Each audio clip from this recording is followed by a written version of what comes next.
Welcome to News and Blues, welcome to News and Blues, welcome to News and Blues. It's a beautiful February day. We got chemtrails up in the sky, chemtrails up really high, chemtrails spraying all around. Robbie, don't you feel? All over the world. Yeah, I know. Every all over the world. country in the world. Yes, yes. You don't believe it though, do you? It's called geoengineering, Scott. Did you know that? No, they don't believe in chemtrails. I keep on reading all these people when they're presented with all of these very strange facts about spraying in the sky, that they weren't around 15 years ago, that, you know, the clouds, they were just clouds. And then there were blue skies, and now there's like checkerboards, and then there's these strange, you know, diseases and people getting asthma, and you just say, you know, we don't know, but we know there's something wrong, and yet people deny. Morgellons disease. Possibility. That's one that we feel is associated with these mysterious lines in the sky. Possibility. Over the population centers, oddly enough. And it's called geoengineering. We've actually found, through our research, and there is a website, it's called Light Watchers, and it's got a thing in there called the Chemtrails Hall of Shame.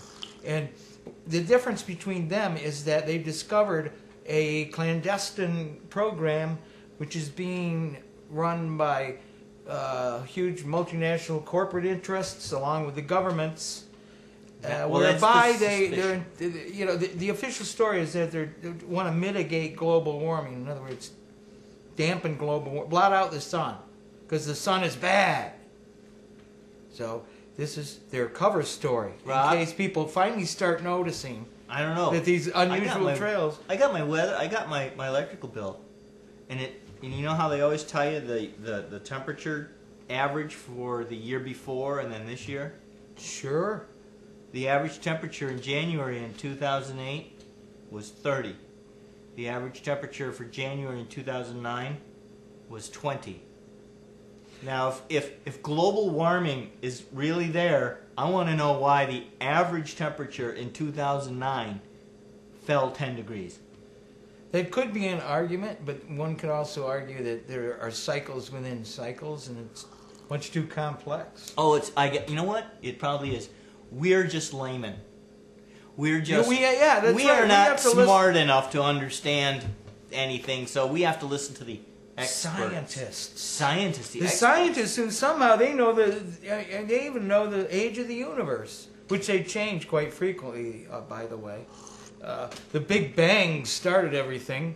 As if these puny freaking ants that are called human scientists could ever project such a thing, speculate. I mean, the origin of the universe. Give me a break. Yet most people accept what they're told. Yeah, well, we've been talking about that, how people accept these things blindly, and so there's no such thing as chemtrails, because when you ask your government representative of any agency or of any political stripe, they tell you the same story. We have no information from the Pentagon or any EPA agency that says that there's a program going on. So therefore, since one government agency asked another government agency and went through a political agency and they all said no, then the answer is no. And therefore it never happens. Because as we know, government officials never lie to us. They never tell us untruths. They always tell us facts. They always tell us the truth. Here he goes with the sarcasm again. Enough with the sarcasm. Me? No, we're hoping by now you're catching on. That, Oh, we think you are. Think that this is phony. So what is reality actually? It's hard to tell, but I know I'm living in one. You're living in one. I'm it's a living very in a insightful- reality because I know that I am not reduced to a chip. I know that there is, that I am not asleep. I know that I am not in a bubble generating electricity for the Matrix. Cogito ergo sum. I exist, therefore I am. Consciousness. I can Consciousness. feel slaps. I can see slaps. One of my points is, folks, you create your own personal reality. And if you think and dwell in fear about something, you're likely to attract that thing to you. But you have to face it. So here on my last show, I'm doing a couple of things. I'm leaving the state. I'm starting a new life. I'm getting my own personal family taken care of by taking steps to remove myself from the independence under which I've lived for a long time and under which most of us have grown up living. Is this independence on the social structure, the infrastructure, NISAG, and many of whom you folks know that you've gotten some outrageous bills lately. But we can easily, you see these stories about the Kentucky people being without power because of the ice storms. This could have been taken care of a long, long time ago. This technology of solar panels is old. It could have been in place. Your social programs, there could have been a social program to get this going a long time ago. But no, they want to keep you hooked into their grid. There are free energy out there. I mean, you've got wind power, and now they're even using waves. Have you heard about tidal? Yeah, tidal waves. Now that's a good example, though, of one of these big multinational corporate things. Now you see the big windmills. Who's going to get the energy from those big windmills? The big corporations that built them. We're not going to benefit from that. They'll just simply keep charging us these outrageous fees. You can buy. I believe that windmill will. Personal windmills. Small windmill. Personal windmills will probably continue to fall in price as long as their production continues to increase. As long as more and more people decide that they want to get off the grid. Mm-hmm. But you will be encouraged to rely on the smart grid. That's one of their new game plans, right?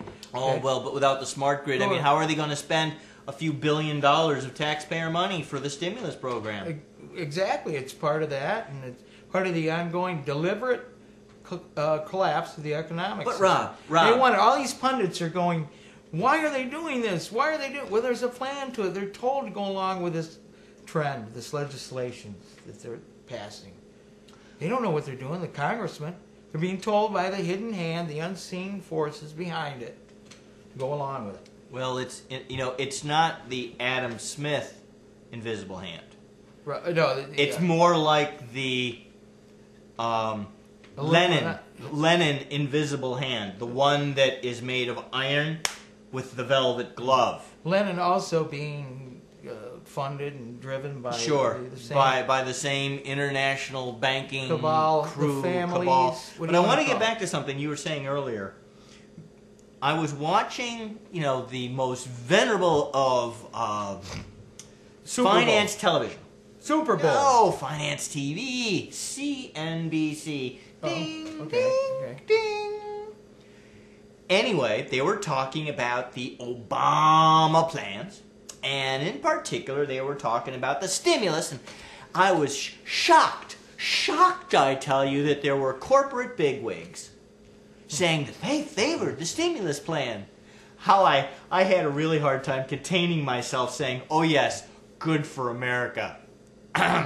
Now, guess who was promoting the smart grid plan? The billions in the stimulus plan to help promote infrastructure. One of them being, of course, the new expanding broadband networking communications to the rural communities. Another one being upgrading the broken down, rickety old, electric grid, and now we got to make it a smart grid. In other words,